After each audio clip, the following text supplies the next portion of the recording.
Good evening. In what are hard times, the Chancellor of the Exchequer wasn't just optimistic about the future of the economy today. He claimed his plan to boost its performance is working.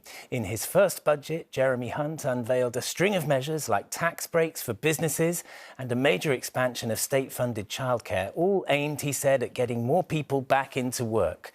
There was also a freeze on fuel duty and an extension to the help for households with energy costs. With forecasts that Britain would avoid a recession and inflation fall to below 3%, the Chancellor said the economy is proving the doubters wrong. But Labour called his budget stagnation dressed up as stability. Here's our Deputy Political Editor, Anushka Astana. The good news for Jeremy Hunt as he posed in Downing Street this morning was that soaring inflation is forecast to plummet from 10.7% to just 2.9%. News that gave the Chancellor momentum as he strode towards his first budget. Inside Parliament, he was able to tell MPs. In the face of enormous challenges, I report today on a British economy which is proving the doubters wrong. The UK will not now enter a technical recession this year. Yeah! A statement that got cheers and jeers as the opposition MPs hollered, "Is that the bar?" We are following the plan and the plan is working. Yeah! There was no extra money for public sector pay today, but the Chancellor argued falling inflation would help settle the disputes. High inflation, Madam Deputy Speaker, is the root cause of the strikes. And falling wholesale energy prices also let him do this. The energy price guarantee will remain at £2,500 for the next 3 months. But the biggest theme of the speech was getting people back into work. There will be major reform to disability benefits to help 50,000 disabled people into jobs, and then the two centrepiece policies. Parents will be able to access 30 hours of free childcare from when their child turns 9 months instead of 3 years. But it will roll out in stages, only starting in April next year. On pensions, the tax-free allowance will rise from £40,000 to £60,000 a year.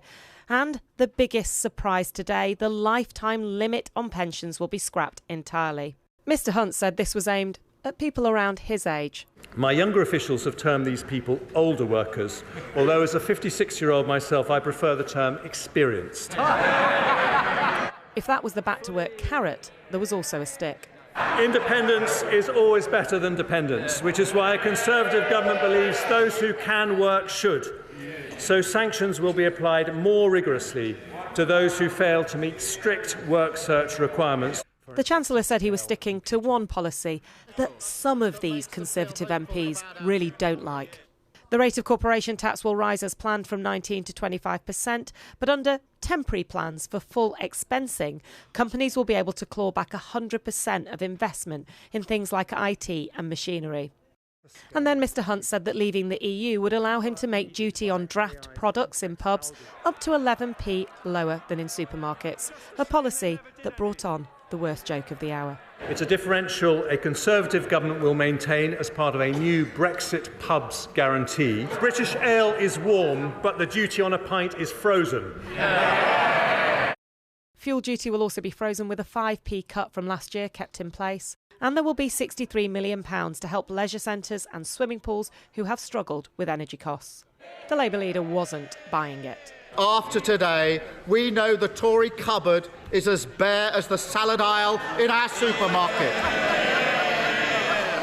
The lettuces may be out, but the turnips are in, dressing up stagnation as stability as their expiry date looms ever closer. What do you make of this budget? Well, overall, there's quite a few reasonably sensible measures in there. Quite a lot of smaller but relatively sensible measures to try and get people back into work.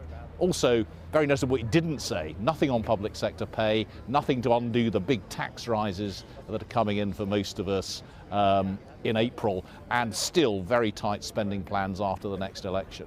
He was sceptical of the pensions tax break for wealthy older people, warning that some could be encouraged to retire earlier. As for Mr Hunt, his budget will certainly make some young parents happier, next year at least. As for Conservative MPs, I'd say there's been a largely warm response, if a little abrupt. I messaged to ask how it went. One MP on the Liberal wing of the party said simply it was solid. One on the right wing said that it was good. As for his biggest critics, Mr Hunt's and Rishi Sunak's, those in the Conservative growth group, there are things they are happy with here. They're happy with childcare, pensions and pubs, but they want this government to go much, much further when it comes to tax.